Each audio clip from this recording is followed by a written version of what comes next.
it's Miss Karen. We are continuing on with the second, part 2 of letter I. So with this, if you guys, you have those little dot stampers, they're kind of cool. I don't have one.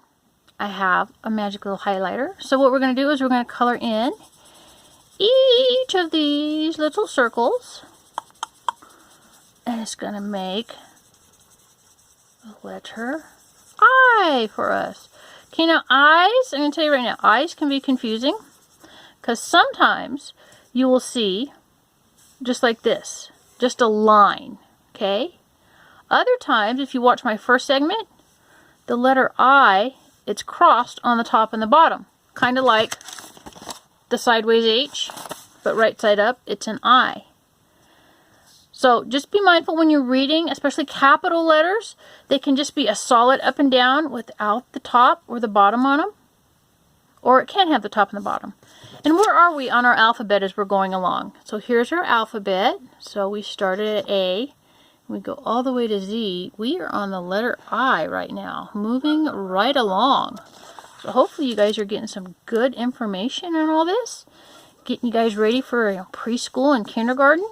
So, oh, and this has a name line. So Miss Karen needs to put her name on her page. Okay, so as you guys get paper when you go back to school, preschool, and your daycares, and you do your crafts, make sure you put your name on them somewhere. Even if you can't write it all the way, we can kind of halfway figure it out. Okay, so, oh, one of my favorites, and I know you guys like these too. Hopefully some of your parents have Googled and found you guys some of these to do online. These are those color by numbers. So if you need to find them, just color by number and then put in like preschool or kindergarten. And then if you want to throw the word free on there, you'll find them all over. So we need brown. We need pink. Well, white, we don't really need white because we just won't color it. We need red. Okay, oops. And it looks like we need blue. Come here, blue. Okay, my pencils are getting just a touch dull, so I sharpen my pencils. I'm not going to put a real sharp point on them because then they just tend to break really easy. So when you sharpen a pencil, you just want to take off just a little bit of the wood part to reveal a little bit more of the color. Okay, so I like to go back. Our number 1s are brown. Our number 2s are pink. Our number 3, we don't need anything, it's white. Number 4 is red, and our number 5s are blue. This just helps me keep track. It's another visual, kind of helps me along as I color these things. Okay, so let's start with number 1. Number 1, where's our number 1? Here's 1, and here's 1.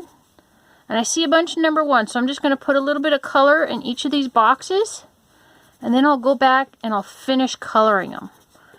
And that's just the way I do it. There's no special way for coloring. But to me, it just kind of helps me visually kind of see what's going on. Okay, because I see that all these now are all brown. They're all number 1. So I can go a little faster now that I've identified that all this is brown instead of coloring each little square carefully. But either way is okay. Everyone colors a little bit differently. It all gets the same result at the end. You're getting color on a page and you're making a pretty picture. Okay, so I don't see any more number 1s. Let's move on to our number 2, which is pink. So where's some number 2s? Here's a 2. Oh, there's a 2 right next to it.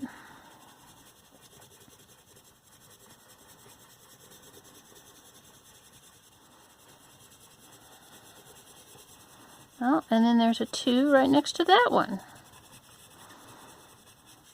And we try to stay in the lines. Sometimes we try to make all the lines go the same way. It's all style, all technique. So number 3 is white, so here's some 3s. We're going to leave them alone. I don't see any more. Do you see any 3s scattered around? Nope. So our next one is a 4, which is red. There's a number 4 right at the top of this. Do you guys see what it is? I think I know what it is. And then our last color is a number 5, which is blue. And it looks like just about all the rest of this might be a 5. 5, 5, 5, 5, 5, 5. Okay, let's work on that part. Sometimes we go too fast and we get carried away.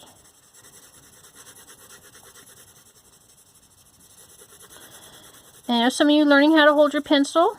I'm kind of holding mine kind of at a flat angle because I have a lot of coloring to do instead of coloring up and down. See how when you color up and down, it makes the lines different versus coloring kind of on a flat side.